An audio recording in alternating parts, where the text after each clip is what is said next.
Hello बच्चों, नमस्कार। आप सभी का स्वागत है एक बार फिर से मेरे YouTube channel E for education में।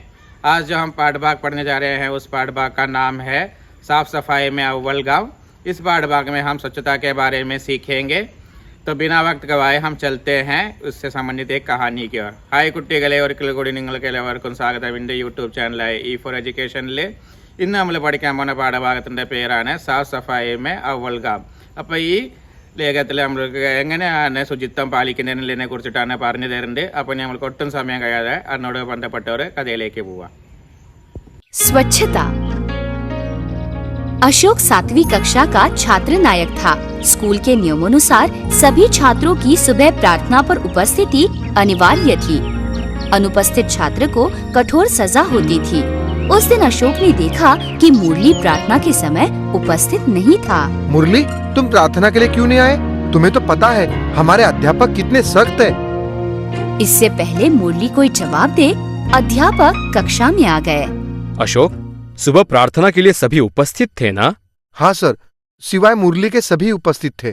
ये क्या मुरली, अशोक क्या कह रहा है? तुम प्रार्थना में नहीं आए? हाँ सर। सारे छात्र मुरली को सजा होने की प्रतीक्षा कर रहे थे। मुरली का स्वभाव और आचरण अच्छा था। पढ़ाई में भी बहुत अच्छा था। उसकी लिखाई साफ और सुंदर थी। वो अपनी किताबें बड़ी अच्छी तरह से रखता था। इसलिए कुछ लड़के छोड़कर सभी छात्र मुरली से बहुत जलते थे। मुरली, तुम जानते हो प्रार्थना के लिए उपस्थित न रहने वालों को कड़ी सजा होती है।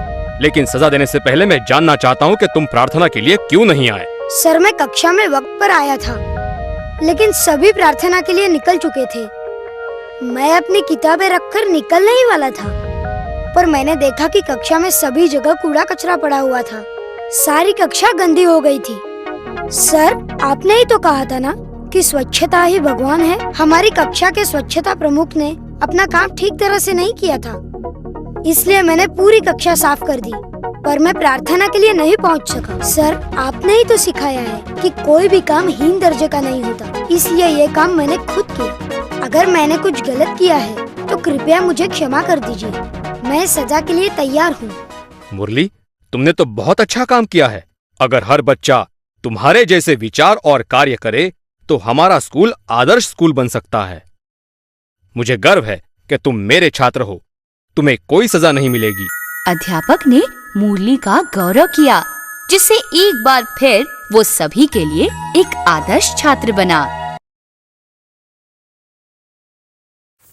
तो बच्चों, आप लोगों को कहानी पसंद आई? इस कहानी की सीख क्या है? हाँ, हमें अपने जीवन में साफ सफाई रखनी चाहिए. അപ്പോൾ കുട്ടികളെ, നിങ്ങൾക്ക് കഥ ഇഷ്ടപ്പെട്ടില്ലേ? ഈ കഥയിൽ നിന്ന് നമ്മൾക്ക് എന്താണ് ഗുണപാഠം കിട്ടുന്നത്? ശരിയാണ്, നമ്മൾ എല്ലാവർക്കും നമ്മുടെ ജീവിതത്തിൽ വൃത്തിക്ക് എന്ത് ചെയ്യണം? നല്ല പ്രാധാന്യം കൊടുക്കണം അല്ലേ? അപ്പം നമ്മൾക്ക് പാഠഭാഗത്തിലേക്ക് പോവുക. പാഠഭാഗത്തിൻ്റെ പേരാണ് സാഫ് സഫായി മേ അവൽ ഗാവ്. ഇത് എഴുതിയതാരാണ്? ഗാലിബ് കലീം എന്ന് പറഞ്ഞ ആളാണ് ഇത് എഴുതിയിരിക്കുന്നത് അല്ലേ? അപ്പോൾ നമുക്ക് നോക്കാം.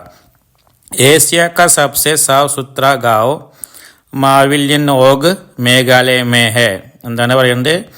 ഏഷ്യയിലെ ഏറ്റവും വൃത്തിയും അടുപ്പുള്ള ഗ്രാമമായ മാവില്യലോഗ് മേഘാലയയിലാണ്. साल 2003 में इस गांव को एशिया का सबसे साफ सुथरे गांव के तौर पर चुना गया. എന്താണ് പറയുന്നത്? 2003 വർഷത്തിൽ ഈ ഗ്രാമത്തെ ഏഷ്യയിൽ തന്നെ ഏറ്റവും വലിയ വൃത്തിയും അടുപ്പുള്ള ഒരു ഗ്രാമമായി തെരഞ്ഞെടുത്തു. चुन लिया गया എന്ന് പറഞ്ഞാൽ തെരഞ്ഞെടുത്തു. इस गांव की सबसे बड़ी खासियत ये है कि यहाँ की सारी साफ सफाई गांव वाले खुद ही करते हैं. स्वच्छता के लिए यहाँ के लोग किसी तरह से प्रशासन पर निर्भर नहीं है. ഇപ്പം എന്താണ് പറയുന്നത്? ഈ ഗ്രാമത്തിൻ്റെ സബ്സെ ബഡി, ഏറ്റവും വലിയ, സബ്സെ ബഡി എന്ന് പറഞ്ഞാൽ ഏറ്റവും വലിയ, ഖാസിയത്ത് എന്ന് പറഞ്ഞാൽ പ്രത്യേകത. യേ ഹേ കി, ഇതാണ്, യേ ഹേ കി, ഇതാണ്, കി സാരി സാഫ് സഫായി, എല്ലാ വർക്കും, അടിച്ച എല്ലാ വൃത്തിയുടെ എല്ലാ വർക്കും ഗാവ് വാലെ ഖുദ് ഹി കർത്തേ ഹേ. ഈ ഗ്രാമത്തിലെ ആൾക്കാർ സ്വയമാണ് ചെയ്യുന്നത്. സ്വച്ഛത കെ ലിയേ യഹാ.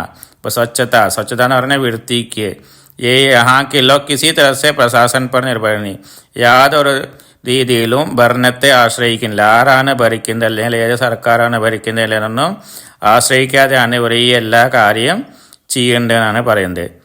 इस छोटे से गांव में प्लास्टिक पूरी तरह से പ്രതിബിംബ് ഹേ. അപ്പം എന്താണ് പറയുന്നത്, ഈ ചെറിയ ഗ്രാമത്തിൽ छोटे से गांव में എന്ന് പറഞ്ഞാൽ ചെറിയ ഗ്രാമത്തിൽ പ്ലാസ്റ്റിക് പൂരി तरह से എന്ന് പറഞ്ഞാൽ പൂർണ്ണമായും പ്രതിബിന്ദിത് ഹേ എന്ന് പറഞ്ഞു കഴിഞ്ഞാൽ എന്താണ് പറയുക, നിഷേധിച്ചതാണ്, നിഷേധമാണ്. ഇവിടെ പ്ലാസ്റ്റിക് ഉപയോഗിക്കാൻ പാടില്ല എന്നാണ് പറയുന്നത്. പൂരെ ഗാവ് മേ ജഗാ ജഗാ ബാൻ സെ ബനെ ഹുए ഡസ്റ്റ്ബിൻ ലഗായെ ഗയെ ഹെ.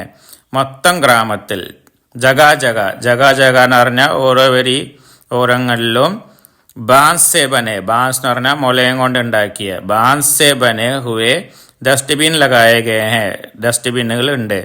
महिला, पुरुष और बच्चे समेत किसी भी गांव वालों को अगर कहीं गंदगी नजर आती है तो वो फौरन सफाई में लग जाते.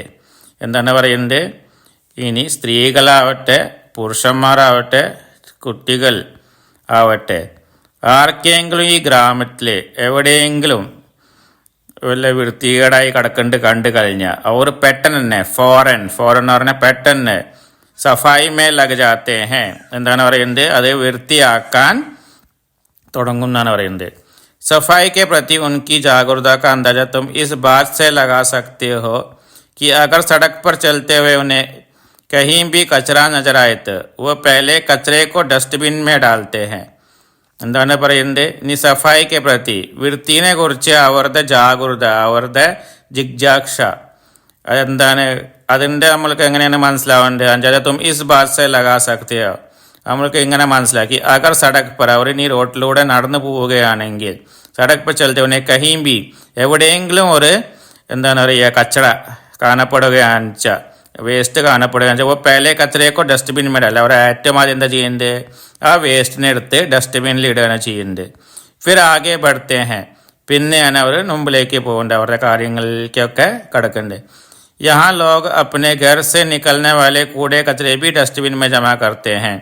ഇവിടുത്തെ ഈ ഗ്രാമത്തിലെ ആൾക്കാർ അവരുടെ വീട്ടിൽ വേസ്റ്റായി വരുന്ന മാലിന്യങ്ങൾ വേസ്റ്റ് അതൊക്കെ എന്താ ചെയ്യേണ്ടത്, ഡസ്റ്റ്ബിനിലാണ് ഇടുന്നത്, ജമാ करते हैं, നിഷേധിക്കുന്നത്. और फिर उसे एक जगह इकट्ठा कर खेती के लिए खाद की तरह इस्तेमाल करें. പിന്നെ അവരെന്ത് ചെയ്യുന്നു, പിന്നെ അവർ അതിനെല്ലാം ശേഖരിച്ച് ഇക്കട്ട എന്ന് പറഞ്ഞാൽ എല്ലാം ശേഖരിച്ചിട്ട് ഒഴിഞ്ഞ സ്ഥലത്ത് കൊണ്ടുപോയിട്ട് ഖേത്തിക്കലിയെ കൃഷിക്ക് വേണ്ടി ഖാദ് എന്ന് പറഞ്ഞാൽ എന്താണ്, വളമായിട്ട് ഉപയോഗിക്കുന്നു.